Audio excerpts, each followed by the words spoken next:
तो hello everyone, कैसे हैं आप सभी लोग। तो आ गया हूं मैं आप लोगों के लिए 4.4 के बाद वाला एक्सरसाइज 4.5 लेकर, जहां पे हम सीखने वाले हैं solution of linear equations bye determinants. बहुत ज्यादा इंपॉर्टेंट है। इसमें दो तरीका होता है, एक होता है क्रैमर्स रूल और एक होता है मैट हाँ एक होता है क्रैमर्स रूल और एक होता है मैट्रिक्स मेथड। तो मैट्रिक्स मेथड इसके बाद पढ़ाऊंगा मैं, पहले हम पढ़ेंगे क्रैमर्स रूल। क्रैमर्स रूल सीखेंगे, बहुत इजी होता है, कैसे सोचना है, सारी चीजें का कहानी मैं आपको बताने वाला हूँ। बच्चों को बहुत बार समझ में नहीं आता है, लेकिन बहुत इजी तरीके से याद दिलाऊंगा, बहुत इजी तरीके से समझाऊंगा। सारी चीजें आपसे धीरे धीरे धीरे धीरे सॉल्व होने लग जाएंगी। पहले हम सीखेंगे कॉन्सेप्ट, उसके बाद बनाएंगे सवाल। पहले सवाल को बनाने से पहले कॉन्सेप्ट सीखना बहुत ज्यादा जरूरी है। बहुत अच्छे तरीके से आपको कॉन्सेप्ट बताऊंगा। चलिए शुरू करते हैं। let a system of system let a system of let a system of simultaneous linear equation is, क्या दिया हुआ है, a1x plus b1y plus c1z equals to d1, a2x plus b2y plus c2z equals to d2, a3x plus b3y plus c3z is equals to d3। ये एक system of linear equation है, ठीक है। ये तो हमको पता है बेसिक। कितने वेरिएबल है यहाँ पे, एक दो तीन वेरिएबल है, एक्स वाई जेड, कोई दिक्कत, ठीक है। अब कौन सी चीजें क्या होती हैं, सारी चीजें अपने को समझना है, धीरे धीरे धीरे धीरे समझते हैं। मैं आपको कहानी बता देता हूँ सबसे पहले। देखो क्या होता है, समझना है ना। देखो ध्यान से, ये जो d1 d2 d3 है, मैंने क्या बोला, अगर d1 बराबर d2 बराबर d3, ये सारे क्या हो गए, जीरो, तो ये ऐसे सिस्टम को क्या बोला जाता है, होमोजीनियस सिस्टम बोला जाता है। क्या बोला जाता है, होमोजीनियस सिस्टम बोला जाता है। लेकिन अगर तीनों जीरो नहीं हुए, अगर तीनों जीरो नहीं हुए, कोई दो जीरो हुआ, एक नॉन जीरो रह गया, या फिर तीनों के तीनों नॉन जीरो रह गए, अगर ये कंडीशन को छोड़ के कोई भी कंडीशन आया, एक जीरो हुआ बाकी दोनों नॉन जीरो रह गए, दो जीरो हुआ एक नॉन जीरो रह गया, तीनों के तीनों नॉन जीरो रह गए, कभी भी ऐसा सिचुएशन आता है तो उसको क्या बोलते हैं, नॉन होमोजीनियस। क्या बोलते हैं, नॉन होमोजीनियस। सबसे पहले तो हम नॉन होमोजीनियस के बारे में सीखेंगे, उसके बाद मैं आपको होमोजीनियस के बारे में बताऊंगा। होमोजीनियस फटाफट हो जाएगा, उसमें बहुत थोड़ा सा चीज है। नॉन होमोजीनियस में थोड़ा मेहनत लगता है, इसीलिए ध्यान देंगे, ठीक है। वही कहानी यहाँ पे लिखी हुई है, if d1 equals to d3 d2 equals to d3 is equals to 0, then the system is said to be homogeneous, otherwise it is called non homogeneous। यहाँ तक कोई डाउट, एकदम क्लियर है, बेसिक है, ठीक है। अब यहाँ पे क्या बात हो रहा है, ध्यान से देखते हैं। If a system of linear equation is one or more solution, then the system is said to be consistent. आपके पास लीनियर इक्वेशन है दो तीन, मान लो जब आपने उसको सॉल्व किया, एक्स वाई जेड की एक वैल्यू निकल के आएगी, तो उसको क्या बोलते हैं, सोल्यूशन बोलते हैं।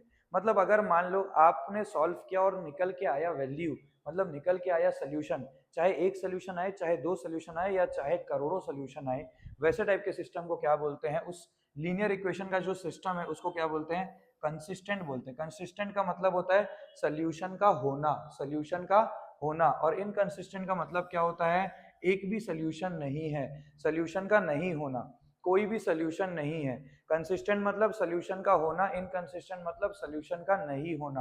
क्लियर है इतना, इतना आप लोगों को क्लियर हो गया। अब a non homogeneous system of linear equation में हैव, नॉन होमोजेनियस सिस्टम का क्या क्या होता है, सारा चीज हम सीखेंगे। नॉन होमोजेनियस सिस्टम मतलब, नॉन होमोजेनियस सबसे पहले तो आ गया, नॉन होमोजेनियस मतलब उधर वाले लोग सारे के सारे जीरो नहीं है। अब उसके में क्या क्या कंडीशन निकल के आएगा, थोड़ा सा देख लो। सबसे पहले आता है एक unique solution, system is consistent and independent. कैसे याद रखना है सब बताऊंगा। Infinite number of solution, the system is consistent and dependent. No solution, the system is inconsistent. ये तीन सिचुएशन आते हैं, सारा चीज मैं आपको एक एक करके सिखाऊंगा, ठीक है। Unique solution, homogeneous system of linear equation में have a unique solution, trivial solution, सब छोड़ दो, कोई टेंशन लेने की जरूरत नहीं है। होमोजेनियस सिस्टम में क्या होता है, जब सारे के सारे उस तरफ वाले क्या होते हैं, जीरो, तो उसमें एक यूनिक सोल्यूशन आता है और एक इनफाइनाइट नंबर ऑफ सोल्यूशन आता है, दो ही केस होता है। जब यूनिक सोल्यूशन आता है उसी को क्या बोलते हैं, ट्रिवियल सोल्यूशन बोलते हैं, और जो सिस्टम है वो कंसिस्टेंट है। और अगर इनफाइनाइट नंबर ऑफ सोल्यूशन आ रहा है तो भी सिस्टम क्या है, कंसिस्टेंट है, ठीक है। ज्यादा नहीं सोचना है, अभी शुरू करेंगे। पढ़ाना चालू किया नहीं हूं मैं अभी तक, चीजों को धीरे धीरे धीरे धीरे समझाऊंगा, ठीक है। सबसे पहले ये स्लाइड वाइड को छोड़ो, इधर ध्यान दो। मान लो मैंने एक सिस्टम ऑफ लीनियर इक्वेशन लिखा, a1x plus b1y plus c1z is equal to d1, a2x plus b2y plus c2z is equal to d2, a3x plus b3y plus c3z is equal to d3। ये तीन चीजें हैं मेरे पास, ध्यान से सुनना। ये एक सिस्टम ऑफ लीनियर इक्वेशन मैंने लिखा। मैं इसमें कुछ कंडीशन बताता हूँ आपको। मैं इसको क्या लेके चल रहा हूँ, नॉन होमोजीनियस। क्या लेके चल रहा हूँ, जैसा जैसा मैं समझाते जाऊंगा समझते जाना, आपको कभी भी दिक्कत नहीं होगा, आखिरी तक याद रहेगा। ये चीज मैं आपको गारंटी लिख के देता हूँ, आखिरी तक याद रहेगा, पेपर वाले दिन तक याद रहेगा। जैसा जैसा समझाऊंगा वैसा वैसा समझना। क्लियर है? इसको हमने क्या माना है, नॉन होमोजीनियस माना है। बहुत ध्यान से देखना, जब हमको इसकी वैल्यू निकालनी होती है, ये जो अभी हम सीखने वाले हैं, इस रूल को क्या बोला जाता है बेटा, क्रैमर्स रूल बोला जाता है। क्या बोला जाता है, क्रैमर्स रूल बोला जाता है। ठीक है, इस रूल को क्या बोला जाता है, क्रैमर्स रूल बोला जाता है।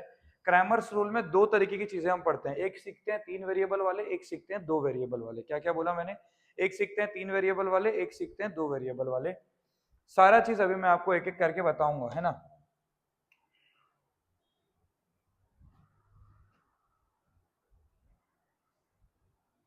ठीक है, अच्छा, यहाँ पे ये सबसे पहले कह रहा है कि भाई 2 वेरिएबल वाले सीख लो। तो सबसे पहले अपन 2 वेरिएबल वाला पहले सीख लेते हैं, उसके बाद अपन 3 वेरिएबल वाला सीख लेंगे, कोई बड़ा चीज नहीं है ना। 2 वेरिएबल वाला सिखा देता हूँ पहले, उसके बाद 3 वेरिएबल सिखाऊंगा। क्रैमर्स रूल नॉन होमोजेनियस, यहाँ पे मैं लिख रहा हूँ 2 वेरिएबल। क्या लिख रहा हूँ, क्रैमर्स रूल नॉन होमोजेनियस, यहाँ पे लिख रहा हूँ 2 वेरिएबल। ध्यान से देखिएगा, 2 वेरिएबल का मैंने एक इक्वेशन लिखना, a1x plus b1y is equal to c1, a2x plus b2y is equal to c2। ये 2 इक्वेशन मुझे दिए गए हैं, 2 वेरिएबल है, 2 इक्वेशन दिए गए हैं, मेरे को वैल्यू निकालनी है। क्रैमर्स रूल क्या कहता है, जो x की वैल्यू जब आप निकालेंगे ना, वो होता है d1 अपॉन डी, और जो y की वैल्यू आप निकालेंगे ना, वो होता है d2 अपॉन डी। आपको इसको सॉल्व नहीं करना है डायरेक्टली, एलिमिनेशन मेथड जो 10th में लगाते थे वैसा नहीं। x की वैल्यू होती है d1 अपॉन डी, y की वैल्यू होती है d2 अपॉन डी। अब d1 d2 और d, ये तीनों चीजें क्या क्या होती है लिख रहा हूँ। d जो होता है वो क्या होता है, a1 b1 a2 और b2, ये आपका d होता है। d1 क्या होता है आपका, x के जो कोफिशिएंट है, d क्या होता है, ये दोनों a1 b1 a2 b2 लिख दिया। d1 क्या होता है, d1 किसके लिए निकाल रहे हैं, x के लिए निकाल रहे हैं, तो x का जो कोफिशिएंट है a1 a2 उसको भूल जाओ, उसके जगह क्या लिख देंगे, c1 c2, बाकी b1 और b2 वैसे के वैसे रहेंगे। फिर आ गया यहाँ साइड में d2, d2 में क्या होता है, d2 किसके लिए निकालते हैं, y के लिए, तो y के कोफिशिएंट को भूल गया, उसकी जगह क्या रख देंगे, c1 c2, तो यहाँ पे आ गया a1 a2, यहाँ पे आ गया c1, यहाँ पे आ गया c2। खत्म, d d1 d2 तीनों चीज आपको मिल गई, आपको इसको सॉल्व कर लेना है। d1 बाई डी करेंगे तो x का वैल्यू आ जाएगा, d2 बाई डी करेंगे तो y का वैल्यू आ जाएगा, डिटर्मिनेंट निकालेंगे तो वैल्यू आएगी। अब कंडीशन सिखाना बहुत ज्यादा जरूरी है कि क्या कंडीशन में क्या होगा। ठीक है, ध्यान से देखते रहना, मैं एक एक करके कंडीशन लिखना चालू करूंगा। यहाँ साइड में लिखूंगा एक एक करके कंडीशन, फिर नेक्स्ट पेज में मैच कराना आप।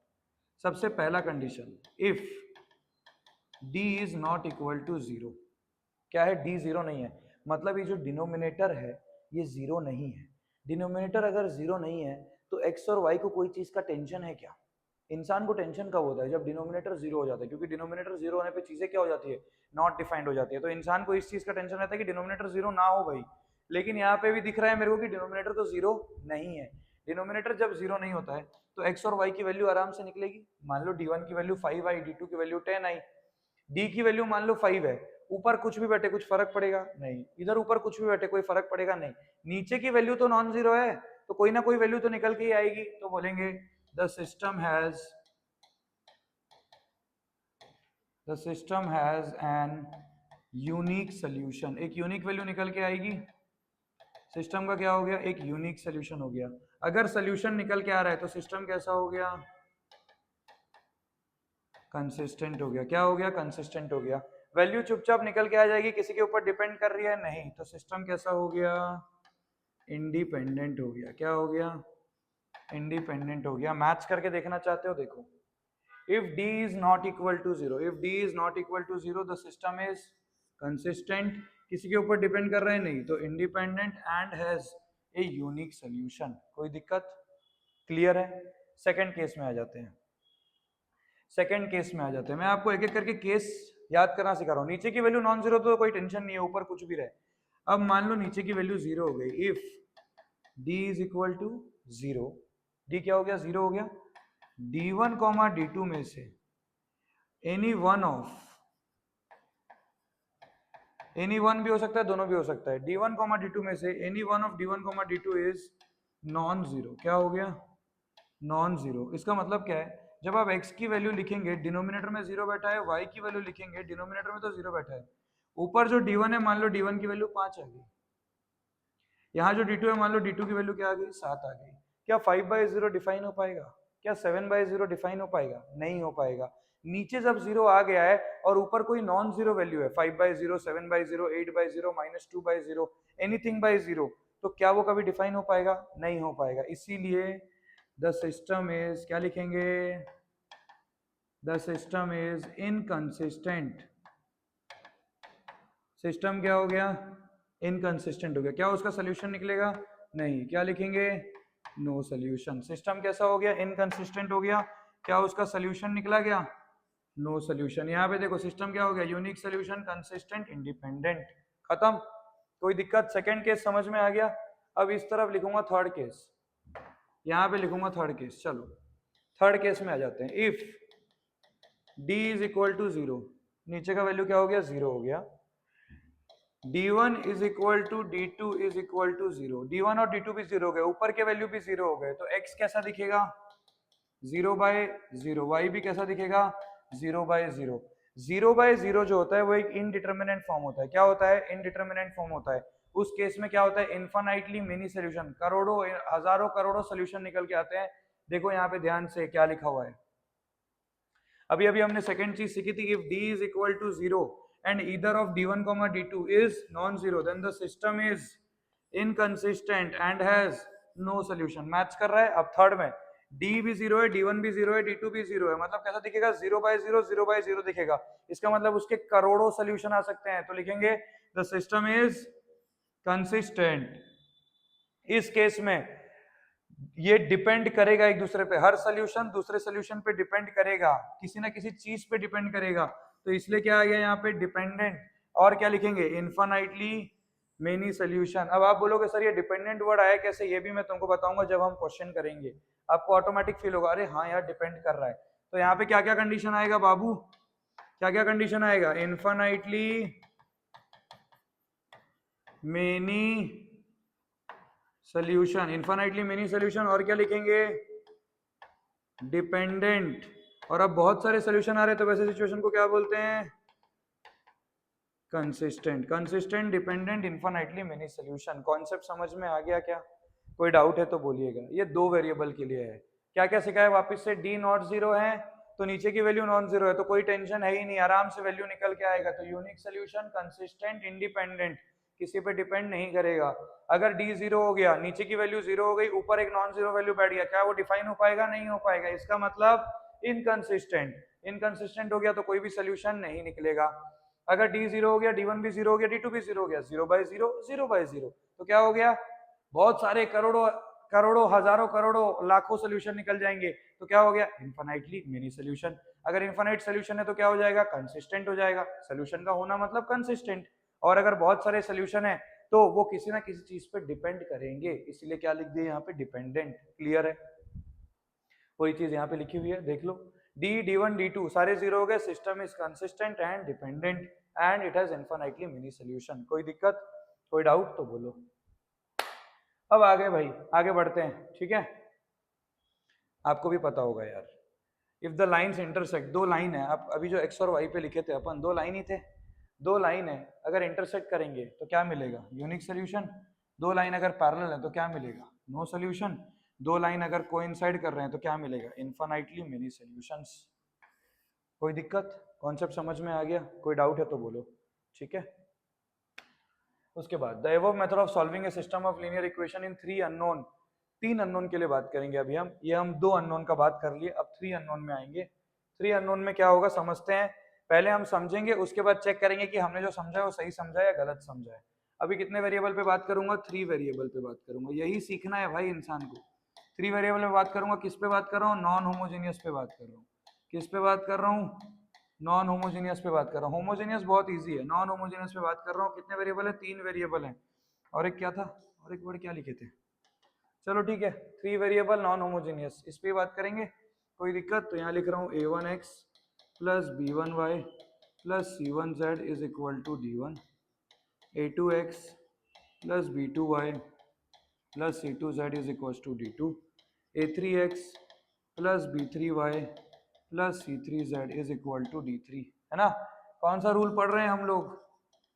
क्रैमर्स रूल पढ़ रहे हैं भाई। बहुत प्रेम से बताऊंगा तुमको, कभी नहीं भूलोगे। सारे बच्चों को इतने ही प्यार से पढ़ाता हूँ, ठीक है। ये 3 सिचुएशन है सेम। इसमें भी x की वैल्यू कैसे आएगी बाबू? d1 अपॉन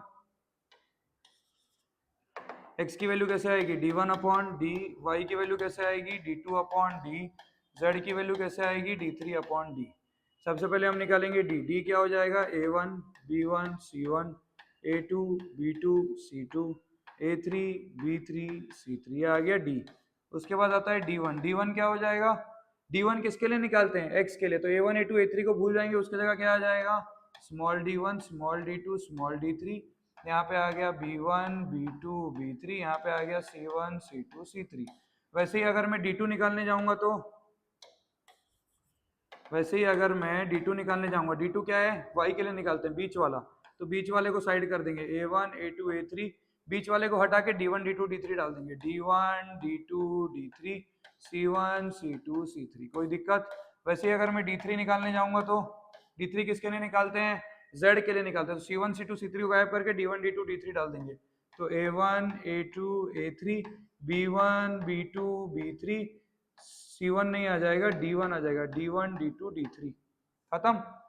सब कुछ निकालना सीख गए। अब कंडीशन लिखना चालू करेंगे। चलो कंडीशन लिखना चालू करेंगे। फर्स्ट कंडीशन में लिख रहा हूँ, इफ। सबसे पहला क्या लिखते हैं? D not zero. डी अगर जीरो नहीं है, मतलब नीचे की वैल्यू जीरो नहीं है, नीचे का वैल्यू जीरो नहीं है तो कोई टेंशन रहेगा नहीं। तो सिस्टम कैसा हो जाएगा? यूनिक। और क्या हो जाएगा? कंसिस्टेंट। और क्या हो जाएगा?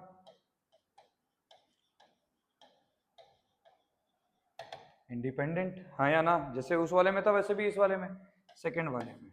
If d equal to zero हो गया, d क्या हो गया? इक्वल टू जीरो हो गया। और एक क्या लिखा मैं?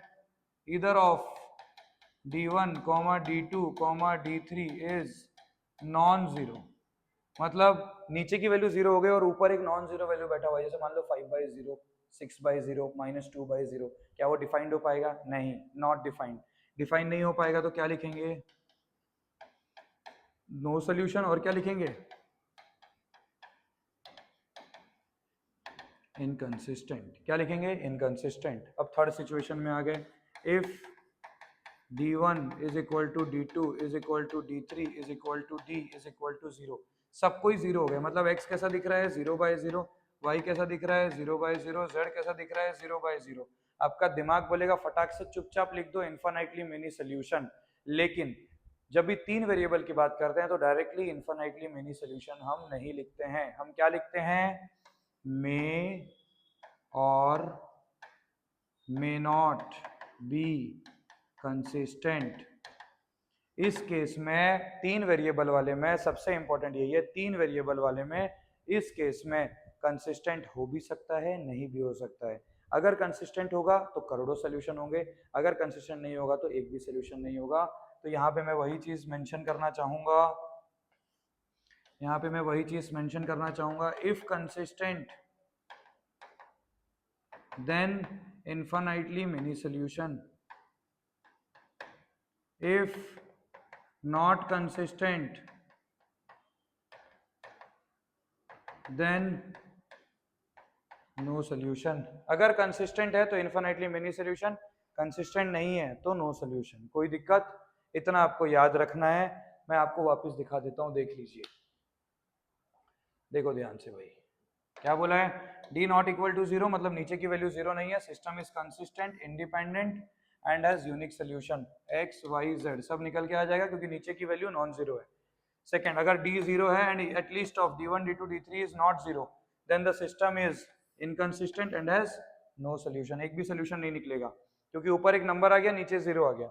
If d equals to d1 equals to d2 equals to d3 equals to zero, then the system may or may not be consistent. If in case the system is consistent, then it will have an infinitely many solution, and if not, then it will have no solution। और अगर consistent होगा तो ये क्या होगा? Dependent होगा। जब भी इन्फिनिटली मेनी सोल्यूशन आता है तो वो डिपेंडेंट होता है। क्यों? इन्फिनिटली मेनी सोल्यूशन का मतलब होता है करोड़ों अरबों सोल्यूशंस। क्या बोला मैंने?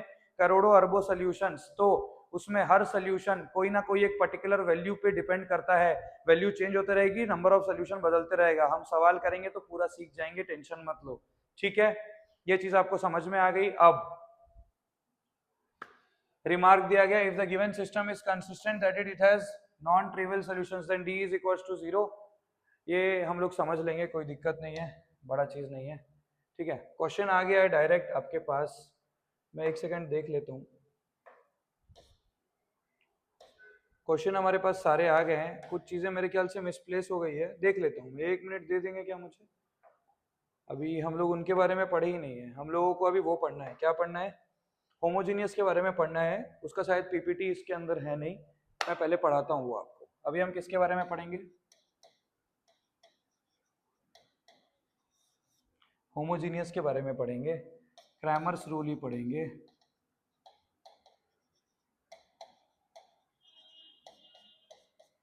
होमोजीनियस के बारे में पढ़ेंगे, क्रैमर्स रूल ही पढ़ेंगे। होमोजीनियस सिस्टम कैसा दिखता है बेबी? देखो ध्यान से, a1x plus b1y plus c1z is equal to, यहाँ d1 कुछ नहीं होता है, राइट साइड की वैल्यू क्या हो जाती है? 0। a2x plus b2y plus c2z, ये भी क्या हो जाएगा? 0। a3x plus b3y plus c3z, ये भी क्या हो जाएगा? 0। सेम x क्या होता है यहाँ पे? x क्या होता है भाई? d1 upon D. y क्या होता है? d2 upon D. z क्या होता है? d3 upon D. बहुत ध्यान से अगर आप देखोगे, जब आपको d1 निकालना होगा तो आप a1 a2 a3 को गायब करके 0 0 0 रखोगे तो डिटर्मिनेंट क्या आ जाएगा? 0 आ जाएगा। आप कॉमन सेंस लगाइए, d तो आप लिख देंगे a1 b1 c1 a2 b2 c2 a3 b3 c3, ये तो आपने d लिख दिया। लेकिन जब आप d1 लिखने जाएंगे, d1 आप किसके लिए लिखते हैं? x के लिए। तो a1 a2 a3 को गायब करके क्या रखना पड़ेगा? 0 0 0। यहाँ आ गया b1 b2 b3 c1 c2 c3, कितनी आ गई इसकी वैल्यू? 0। d1 की वैल्यू भी 0 आ जाएगी, वैसे ही d2 की वैल्यू भी 0 आ जाएगी, d3 की वैल्यू भी 0 आएगी।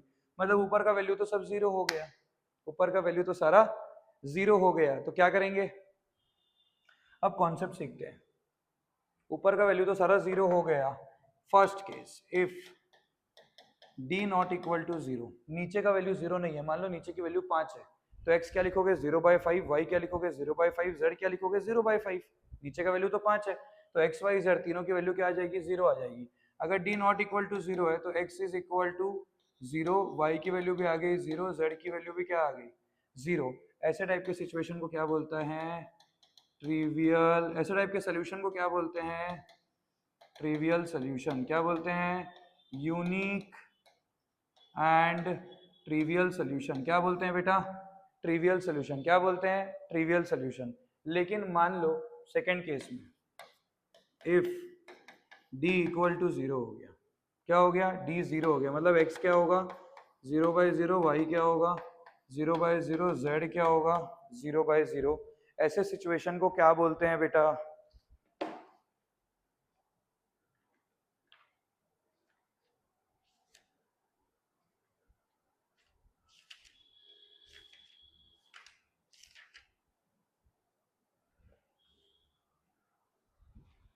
ऐसे सिचुएशन में क्या आ जाता है? सिस्टम के पास ट्रिवियल सोल्यूशन आ जाते हैं। लेकिन अगर ऐसा सिचुएशन आ जाता है तो क्या बोलते हैं इसको? इनफाइनाइटली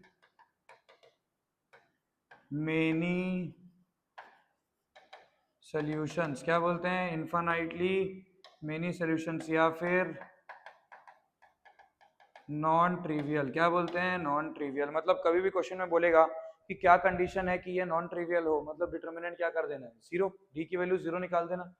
ट्रिवियल है तो डी की वैल्यू क्या आएगी? नॉट 0 आएगी। क्लियर? अगर ट्रिवियल है तो डी नॉन 0 आएगा, नॉन ट्रिवियल है तो डी 0 आएगा। इसमें सिर्फ इतना ही है, होमोजेनियस की कहानी में इतना ही है। नॉन होमोजेनियस में बहुत सारी चीजें हैं, 2 वेरिएबल वाले, 3 वेरिएबल वाले। होमोजेनियस में दिमाग लगाना नहीं है। ट्रिवियल सोल्यूशन पूछेगा तो डी नॉट 0 है, नॉन ट्रिवियल सोल्यूशन पूछेगा तो डी क्या है? 0 है। इतना ही याद रखना है। ट्रिवियल सोल्यूशन होगा इसका मतलब एक ही सोल्यूशन होगा, x0 y0 z0, उसी को क्या बोलते हैं? ट्रिवियल सोल्यूशन बोलते हैं। और अगर नॉन ट्रिवियल सोल्यूशन है मतलब वो इनफाइनाइट सोल्यूशंस हैं, तो उस केस में डी क्या हो जाता है? 0 हो जाता है। तो इन्फाइनाइटली मेनी सोल्यूशन आप बोल सकते हैं।